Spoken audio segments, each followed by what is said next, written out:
Hey, I'm really excited to tell you this month we're going to do chia seeds. And chia seed is an awesome way to get omega-3s. Unlike flax, you don't have to grind it. Your body can digest it and get all of that great omega-3 fats out.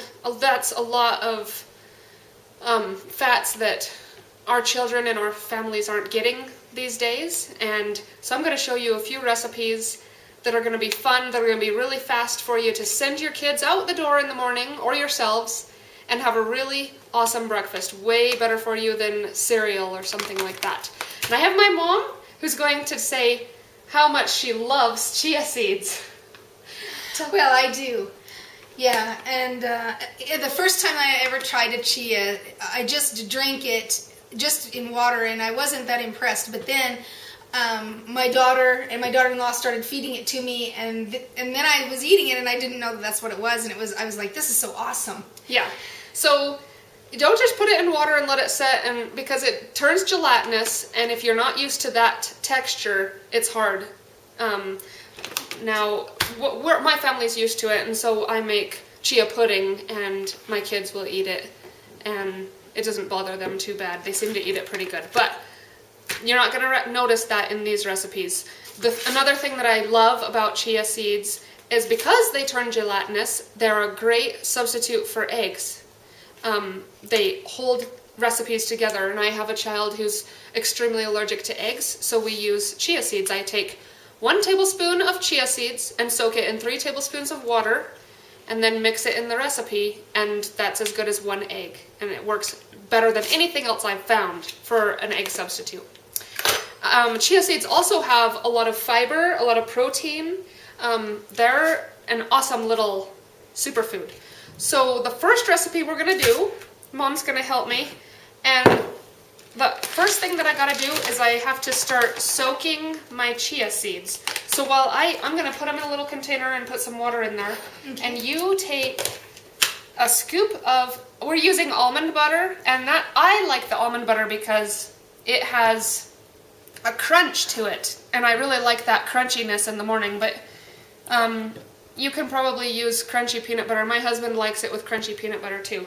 So take a scoop of that and put it in there, and then take about the equal amount of applesauce. So what do you mean by a scoop?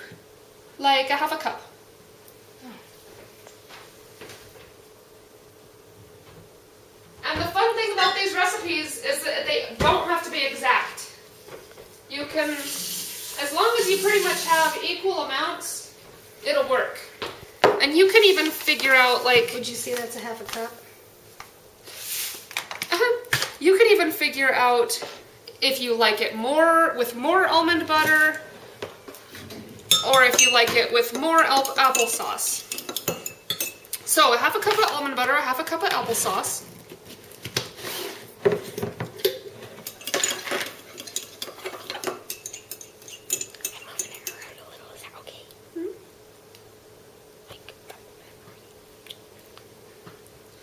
Let's put that in there.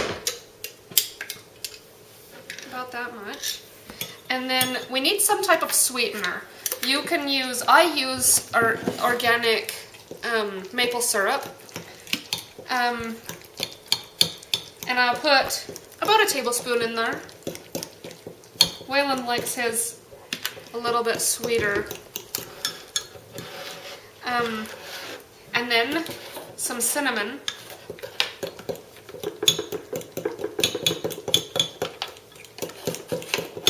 I got this recipe I adapted it from the Detoxinista, and she's got an awesome website where she has some really fun recipes. So that's mixed. We have the cinnamon, the sweetener, almond butter, and applesauce. Now all that we have to do, these have sat, I would sit them a little bit longer most of the time, but that'll be fine. So we pour those in there and mix them in real well. Now you have what I call almond butter pudding. Almond butter pudding. And we like to eat it just raw like this. Now, Another thing that you can do, what the Detoxinista does on her website, is she puts a half of a teaspoon of baking powder in it, and she actually bakes it like a pancake. And it's a great grain-free, egg-free, dairy-free pancake. And it's so easy and quick that it's the pancake that my boy eats that can't eat a lot of foods. It's his pancake, always. So you can put that in the fridge, grab it the next morning, and you're ready to go to school or go to work. Our next